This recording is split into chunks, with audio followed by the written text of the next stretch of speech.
Do you remember where you were? The summer you left your teenage years behind and turned 20.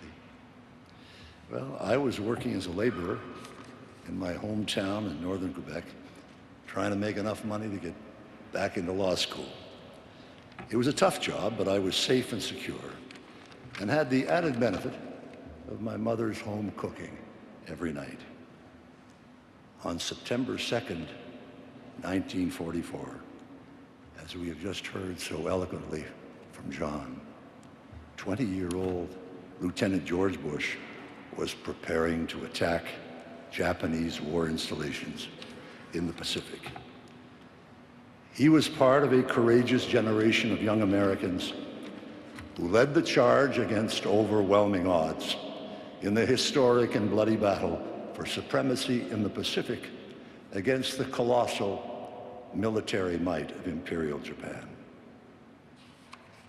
That's what George Bush did the summer he turned 20. Many men of differing talents and skills have served as president, and many more will do so as the decades unfold, bringing new strength and glory to these United States of America. And 50 or 100 years from now, as historians review the accomplishments and the context of all who have served as president, I believe it will be said that in the life of this country, the United States, which is, in my judgment, the greatest democratic republic that God has ever placed on the face of this earth, I believe it will be said that no occupant of the Oval Office was more courageous, more principled, and more honorable than George Herbert Walker Bush. George Bush was a man of high accomplishment, and he also had a delightful sense of humor and was a lot of fun. At his first NATO meeting in Brussels as the new American president, he sat opposite me, actually, that day. George was taking copious notes as the heads of government spoke. We were all limited in time. But you know, it's very flattering to have the President of the United States take notes as you speak. And even someone as modest as me threw in a few more adjectives here and there to extend the pleasure of the experience.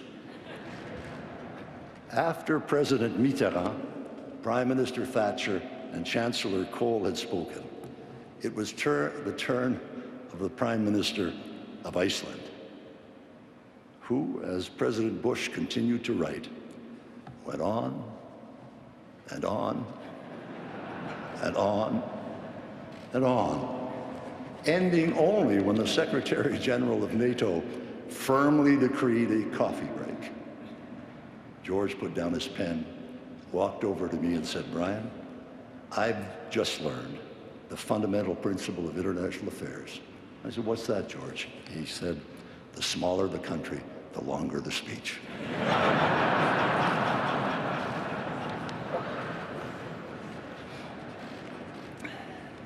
In the second year of the Bush presidency, responding to implacable pressures from the Reagan and Bush administrations, the Soviet Union imploded.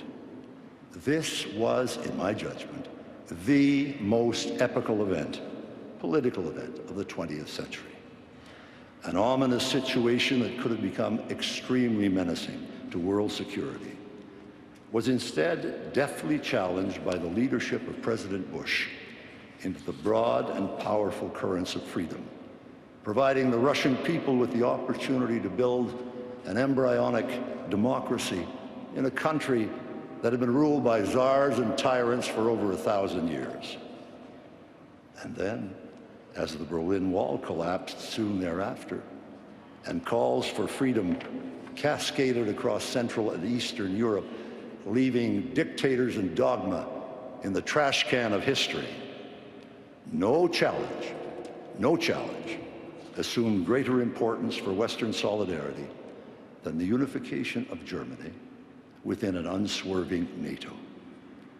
But old fears in Western Europe and unrelenting hostility by the military establishment in the Soviet Union and the Warsaw Pact rendered this initiative among the most complex and sensitive ever undertaken. One serious misstep, and this entire process could have been compromised, perhaps irretrievably. There's obviously no more knowledgeable or competent judge of what really happened at this most vital juncture of the 20th century than Chancellor Helmut Kohl of Germany. In a speech to a parliamentary commission of the Bundestag, Chancellor Kohl said categorically that this historic initiative of German reunification could never, ever have succeeded without the brilliant leadership of President Bush. Much has been written about the first Gulf War. Simply put, the coalition of 29 disparate nations assembled under the aegis of the United Nations, including for the first time many influential Arab countries, and led by the United States, will rank with the most spectacular and successful international initiatives ever undertaken in modern history, designed to punish an aggressor, defend the cause of freedom, and ensure order in a region that had seen too much of the opposite for far too long. This was President Bush's initiative from beginning to end. President Bush was also responsible for the North American Free Trade Agreement, recently modernized and improved by new administrations, which created the largest and richest free trade area in the history of the world, while also signing into law the Americans with Disabilities Act, which transformed the lives of millions and millions of Americans forever. President Bush's decision to go forward with strong environmental legislation, including the Clean Air Act, that resulted in the Acid Rain Accord with Canada, is a splendid gift to future generations of Americans and Canadians to savor in the air they breathe and the water they drink, and the forests they enjoy, and the lakes, rivers, and streams they cherish. There's a word for this. It's called leadership. Leadership. And let me tell you that when George Bush was President of the United States of America, every single head of government in the world knew that they were dealing with a gentleman, a genuine leader, one who was distinguished, resolute, and brave. I don't keep a diary, but occasionally I write private notes after important personal or professional events. One occurred at Walker's Point in Kennebunkport, Maine, on September 2nd, 2001. Mila and I had been spending our traditional Labor Day weekend with George and Barbara. And towards the end, he and I had a long private conversation. My notes capture the moment. I told George how I thought his mood had shifted over the last 8 years, from a series of frustrations and moments of despondency in 1993 to the high enthusiasm that I felt at the Houston launch of the Presidential Library, and George W.'s election as governor in November of that year, to the delight following Jeb's election in 1998, followed by their great pride and pleasure with George W.'s election to the presidency, and perhaps most importantly, to the serenity we found today in both Barbara and George. They are truly at peace with themselves, joyous in what they and the children have achieved, gratified by the goodness that God has bestowed upon them all, and genuinely content with the thrill and promise of each passing day.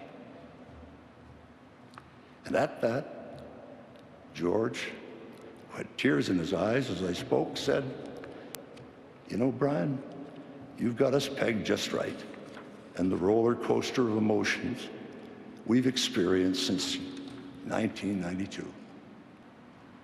Come with me.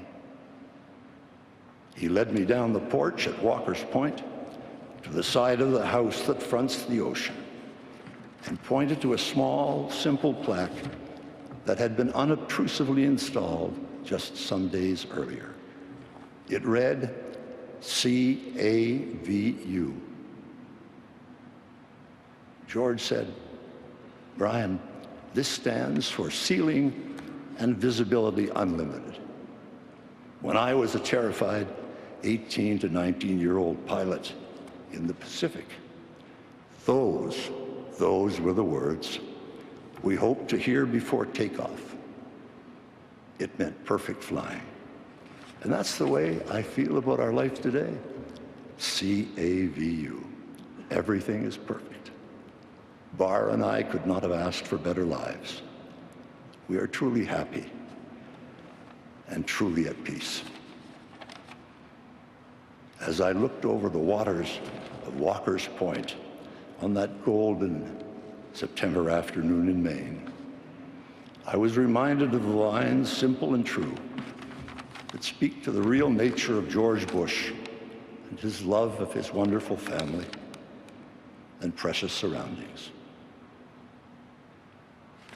There are wooden ships, there are sailing ships, there are ships that sail the sea. But the best ships are friendships, and may they always be.